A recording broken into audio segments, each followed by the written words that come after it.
saya akan menjelaskan tentang linear programming, metode simplex, fungsi tujuan, minimum fungsi, batasan lebih dari sama dengan.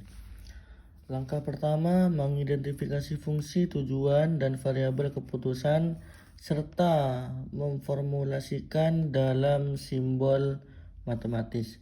Contoh soal. Fungsi tujuan min Z 20x1 ditambah 15x2. Fungsi kendala yang pertama 3x1 ditambah 4x2 lebih kecil sama dengan 20. Yang kedua 5x1 ditambah 6x2 lebih besar sama dengan 30.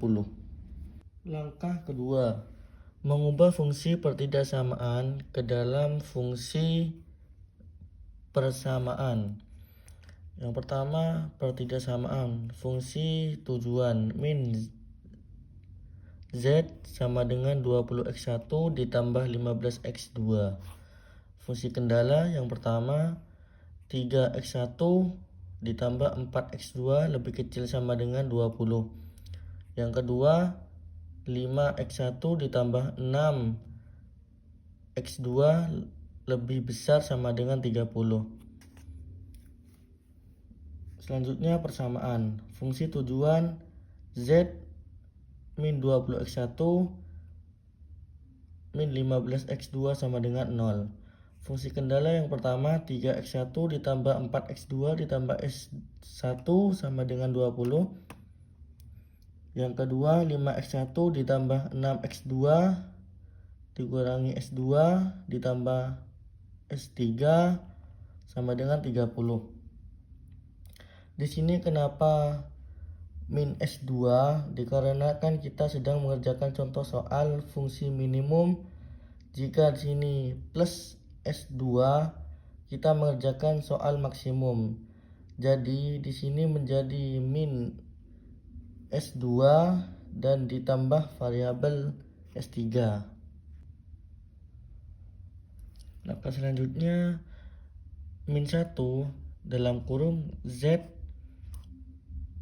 dikurangi 20x1 dikurangi 15x2 dikurangi M S3 sama dengan 0. Min Z ditambah 20x1 ditambah 15x2 ditambah M S3 sama dengan 0. Dan variabel M nya ini didapatkan dari fungsi kendala yang kedua karena menggunakan fungsi lebih dari sama dengan. M dalam kurung 5x1 ditambah 6x2 dikurangi s2 ditambah s3 sama dengan 30. Dengan hasilnya 20 min 5mx1 ditambah 15 min 6mx2 ditambah ms2 sama dengan min 30m.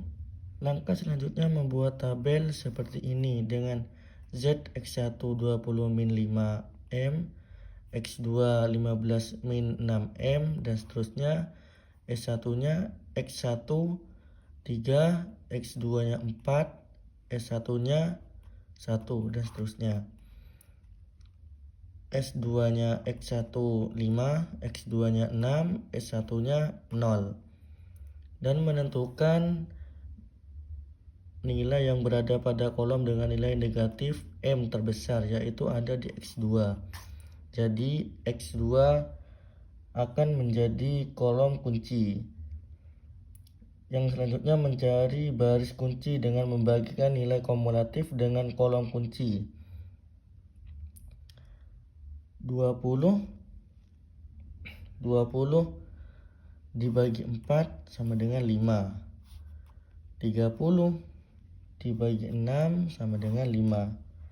Di sini nilai indeksnya sama, jadi saya memilih S2 menjadi baris kunci dengan nilai 6. Langkah yang keempat, pilih nilai indeks dengan nilai paling kecil. Jadikan baris tersebut merupakan baris kunci dengan membagi setiap baris kunci dengan angka kunci yang merupakan perpotongan antara baris dan kolom.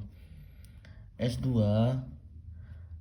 X1-nya 5/6, X2-nya 1, S1-nya 0, S2-nya min 1/6, S3-nya 1/6, nilai kumulatifnya 5. Selanjutnya, hitunglah nilai pada baris baru pada variabel baris Z dan S1.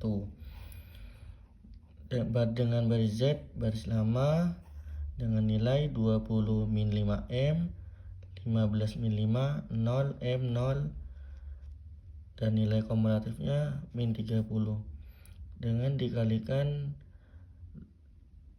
15 min 6M dan dikalikan dengan X2-nya 5/6, 1 0, min 1/6, 1/6 dengan nilai kumulatifnya 5, dan dihasilkan baris baru dengan nilai 7,5, 0 0, 2,5, min 2,5 plus M min 75, dan baris S1-nya baris lama dengan nilai 3, 4, 1, 0, 0, nilai kumulatifnya 20, dikalikan dengan 4 dikali dengan S2 sama seperti yang di atas, 5/6, 1, 0, min 1/6, 1/6 dengan nilai kumulatif 5, dan akan menghasilkan baris baru min 1/3, 0, 1, 2/3, min 2/3, nilai kumulatif 0. Dan yang terakhir, apabila selisih nilai Z tidak ada yang bernilai negatif, maka nilai eksekusi telah selesai. Jadi perusahaan akan mendapatkan laba minimum min 75 dengan memproduksi sebanyak 5.